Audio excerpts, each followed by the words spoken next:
ایک فیصلہ جس نے ایک سلطنت اور ایک عقیدے کو ہمیشہ کے لیے تقسیم کر دیا۔ آج ہم تاریخ کے ایک ایسے ہی نازک موڑ کا گہرائی سے جائزہ لے رہے ہیں، پیغمبر اسلام صلی اللہ علیہ وسلم کے بعد ان کی جانشینی کا سوال۔ بالکل، اور یہ صرف ایک تاریخی کہانی نہیں ہے، یہ اس بات کی کہانی ہے کہ کیسے ایک متحد جماعت دھڑوں میں بٹ جاتی ہے، اور یہ بٹوارا آج تک ہماری دنیا پر اثر انداز ہو رہا ہے۔ جی، اور اس کو سمجھنے کے لیے ہمارے پاس جو مواد ہے اس میں ولفریڈ میڈلنگ کی مشہور کتاب دی سکسیشن ٹو محمد کے اقتباسات ہیں۔ اچھا، پھر ابتدائی اسلامی تاریخ لکھنے کے طریقوں پر کچھ مضامین ہیں، اور مختلف اسلامی مکاتب فکر جیسے سنی، شیعہ اور عباضی، ان کے نقطۂ نظر بھی شامل ہیں۔ تو ہمارا مقصد صرف یہ بتانا نہیں کہ کیا ہوا، بلکہ یہ سمجھنا ہے کہ یہ سب کچھ کیوں ہوا۔ وہ کیا انسانی، سیاسی اور نظریاتی دباؤ تھے جنہوں نے تاریخ کا دھارا ہی بدل دیا؟ بالکل، تو آئیے کہانی کے بالکل آغاز میں چلتے ہیں۔ پیغمبر اسلام صلی اللہ علیہ وآلہ وسلم کی وفات کا دن ہے۔ مدینہ میں ظاہر ہے ایک گہرا صدمہ اور ایک غیر یقینی کی کیفیت ہے۔ جی، اس سیاسی خلا میں سب سے پہلا قدم کون اٹھاتا ہے؟ ذرائع ہمیں بتاتے ہیں کہ مدینہ کے مقامی لوگ یعنی انصار وہ سقیفہ بنو ساعدہ نامی ایک جگہ پر اکٹھے ہوتے ہیں، اور ان کے ذہن میں ایک بہت حقیقی خدشہ تھا۔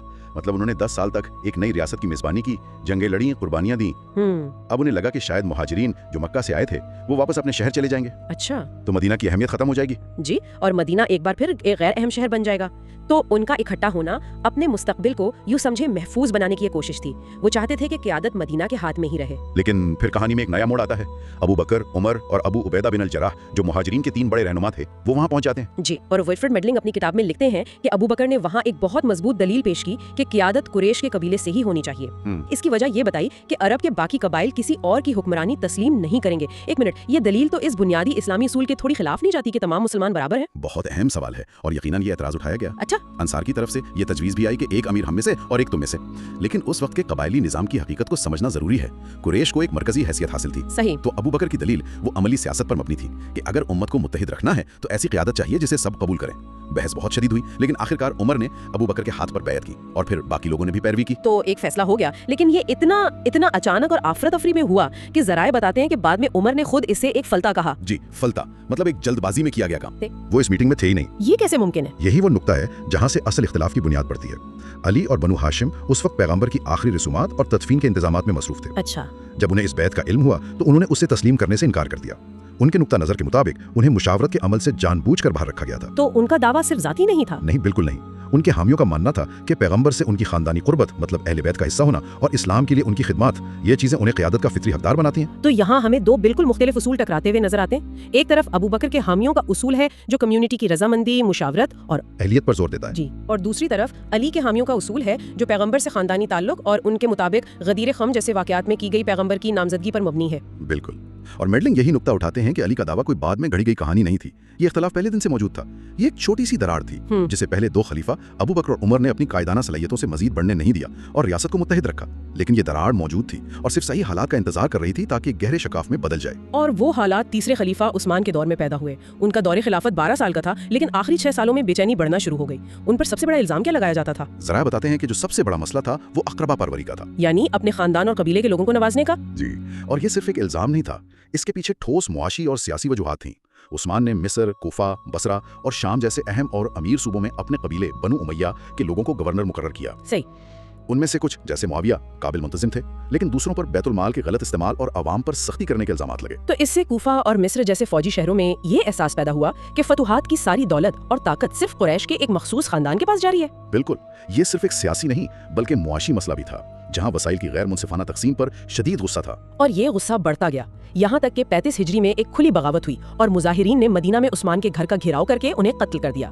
یہ اسلامی تاریخ کا پہلا بڑا سانحہ تھا، جی، جس میں ایک خلیفہ کو قتل کیا گیا۔ اس کے فوراً بعد علی کو چوتھا خلیفہ منتخب کر لیا گیا، لیکن انہوں نے ورثے میں ایک متحد امت نہیں بلکہ ایک طوفان پایا۔ کون ہے؟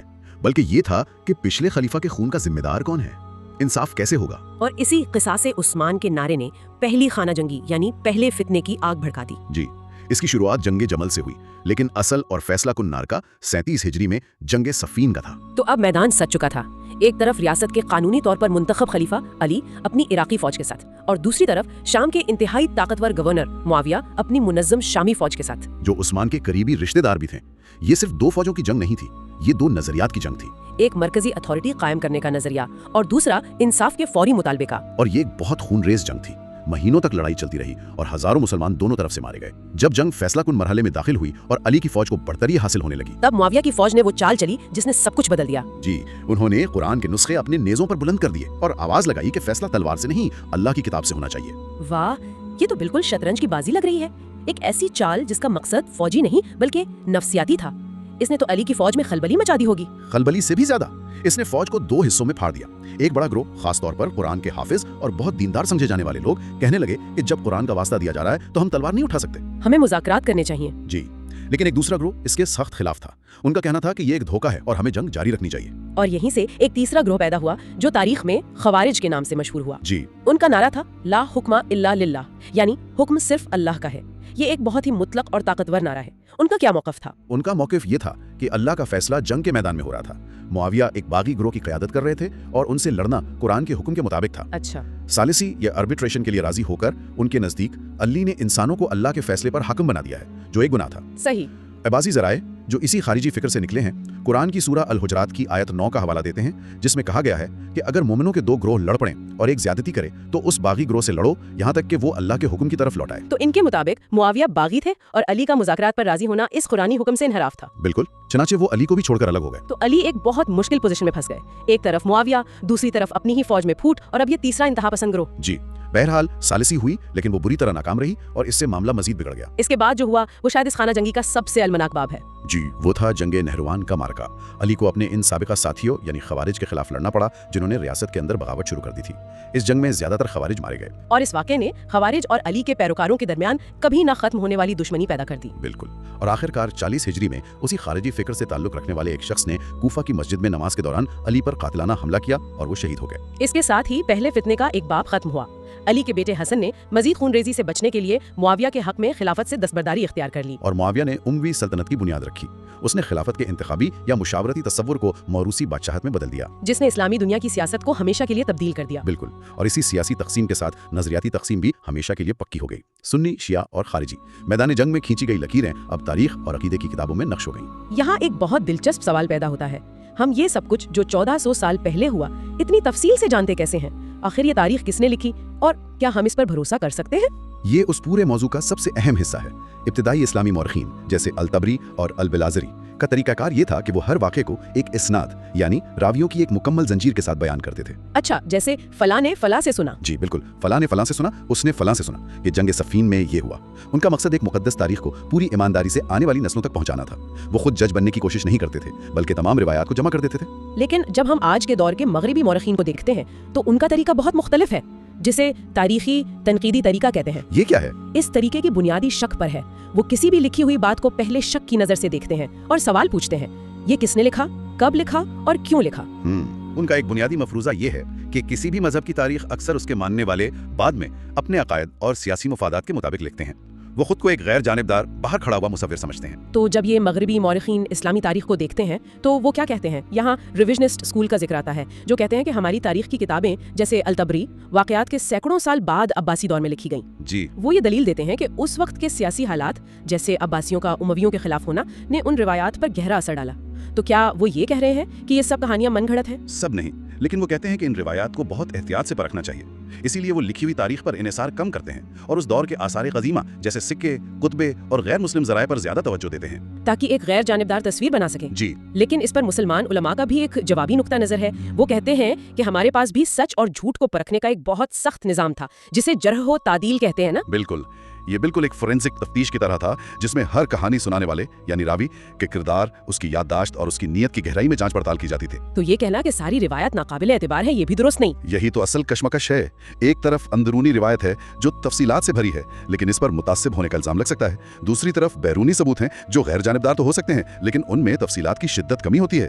सच्चाई शायद इन दोनों के दरमियान कहीं है। तो खुलासा यह है कि पैगंबर की जानशीनी का बहरान एक सियासी इख्तिलाफ से शुरू हुआ, जो एक खूनरेज खाना जंगी में बदला और आखिरकार उसने मुसलमानों को मुस्तकिल मजहबी और सियासी शनाख्तों में तकसीम कर दिया। लेकिन शायद इससे भी गहरी बात यह है कि इस तकसीम ने खुद उस कहानी को बयान करने के अंदाज को भी तकसीम कर दिया, जिससे तारीख के कई मुतवाजी और बाज़ औक़ात एक दूसरे से बिल्कुल मुतज़ाद वर्जन पैदा हुए। बिल्कुल, जंग सिर्फ सफीन के मैदान में नहीं लड़ी गई, वो तारीख के औराक पर भी लड़ी गई और शायद आज तक लड़ी जा रही है। हर ग्रोह के लिए उसकी अपनी तारीखी सच्चाई है। आज की ये सारी गुफ्तगू हमें एक बहुत बुनियादी सवाल पर ला खड़ा करती है।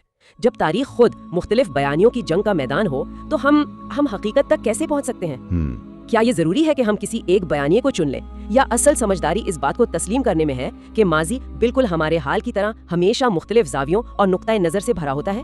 ये सोचना कि तारीख कैसे लिखी और दोबारा लिखी जाती है हमें ना सिर्फ माजी बल्कि अपने आज के दौर में पेश किए जाने वाले हकायक को भी एक तनकीदी नज़र से देखने पर मजबूर करता है।